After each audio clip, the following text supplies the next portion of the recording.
In this video, we'll see what to do when our APs aren't communicating properly with Ruckus One. Once we are logged into our cloud instance, we can see our AP by going to Wi-Fi, then selecting AP List. Here we can see our two APs, both of which are operational. However, you may see a different status that can be used to determine the health of the AP in Ruckus One. These statuses are categorized as operational, green, is used to show that the AP is functioning normally. There are also two additional operational statuses, applying firmware or applying configuration. Requires attention. Red indicates that the AP is experiencing issues. The following statuses may be displayed: AP firmware update failed, AP configuration update failed, or AP disconnected.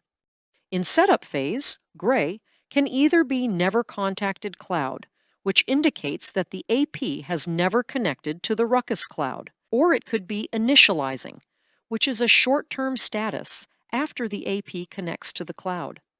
In this state, the AP is discovered by the cloud and assigned a related venue to get the corresponding configuration to the venue. Finally, the temporarily degraded yellow status indicates that the AP may be experiencing temporary issues and may be temporarily unavailable. Temporary service degradation status occurs when the AP is rebooting.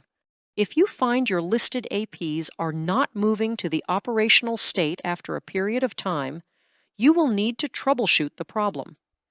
This begins by looking first at the serial number entered for each AP. When a new AP is to be added to Ruckus One, you have to specify a venue, the name of the AP, and its serial number. Without the correct serial number, it will not correctly associate the AP with the assigned venue.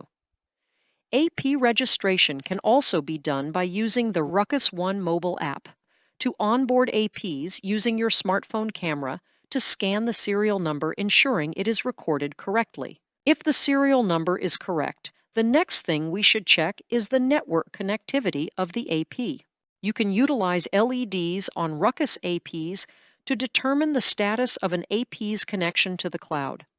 However, newer Wi-Fi 7 APs have moved to a single LED versus the previous models that had dedicated LEDs for various functions.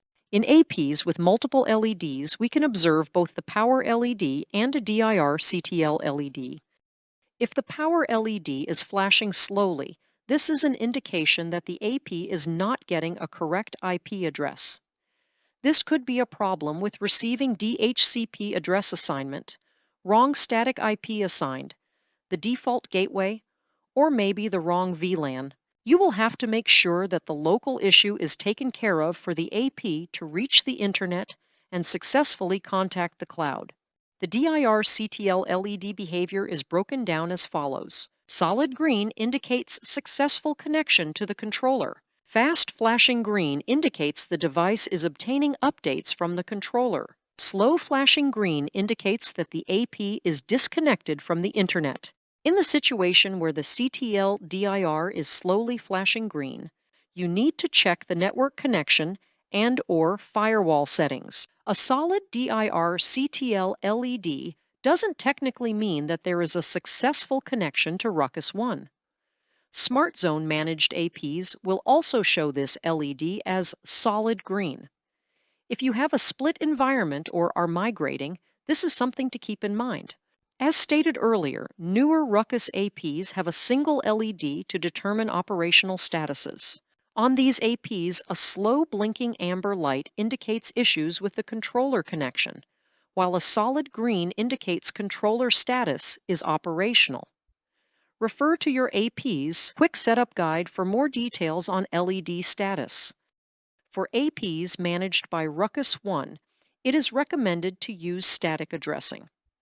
However, DHCP reservations that map to static addresses can be used as well. This ensures that the AP will always pull the same address, providing a consistent IP for cloud communications and management. Ensure the network device the AP is connected to is properly configured with any necessary management VLAN assignments. In case the AP is not able to pull DHCP, you can configure the AP's IP address statically. If your AP is not able to obtain DHCP addressing, this tends to lead to a VLAN management issue. However, if you need to manually configure the IP on your AP, you can follow the process outlined in the AP Quick Start Guide, which will have you connect to the AP's default IP of 192.168.0.1, allowing you to reconfigure any of the AP's network address settings. Once our APs have local connectivity, we need to ensure that we don't have firewall configurations keeping us from establishing a connection to Ruckus 1. In terms of the firewall configuration, we need to ensure that certain URLs and ports are open to allow communication between the AP and Ruckus 1. We need to make sure we whitelist the following addresses, some of which are region-specific. Additionally, we need to make sure these outgoing ports are open. Other ports, such as the ones specified, are for specific use and functions within Ruckus 1. Specifically, 8090 and 8099, used for guest networks, whisper networks, or open WLANs. If we don't use these networks, we might not need to open those ports for operation. It is recommended to check the Ruckus 1 user guide for the latest release of the current list of URLs and ports being used. Once obtained, make sure these are allowed within your environment and are forwarding properly. In case the AP is still not connecting to the cloud, verify if the AP has been repurposed and has Smart Zone controller configuration, has prior non-cloud configuration, or does not have a cloud configuration at all. In these cases, the AP won't know how to reach the cloud, so it will not successfully connect. Performing a reset may be necessary to get the AP connected to Ruckus 1 properly. Resetting the AP is performed by holding the reset button for 20 seconds while the AP is powered on, and then releasing. This will restore the default configuration along with the built-in cloud configuration. This process would require any previously configured manual IP assignments to be reapplied. If the previous step of resetting the AP does not fix the issue, we should validate that this AP is not running an older firmware. There are some older versions of Ruckus firmware that do not support onboarding to the cloud. Therefore, we need to make sure we're not running any AP firmware older than 104.x. If we're running unleashed firmware, we want to make sure the unleashed version is later than 200.1. It is recommended to refer to the latest documentation to know what images are supported for onboarding to Ruckus 1. Once we've done that, we need to visit support.ruckuswireless.com and download the supported image for our AP model. We are now on the page for R650, and we can then download the correct firmware version as needed. We should then log into the AP's web portal using its IP address and use the GUI to upload a supported image. If the web UI is not displayed and instead you are given a 503 error, then this is an indication that the AP is already being managed elsewhere. Double-check your cloud instance, and if the AP is still not displayed, performing the AP reset will clear out any manually configured controller parameters.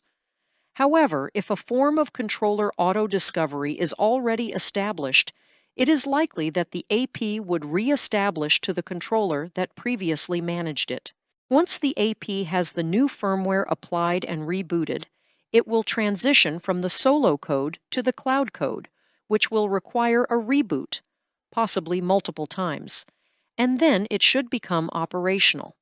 We can now check our AP's power and control LEDs to see that they are now solid.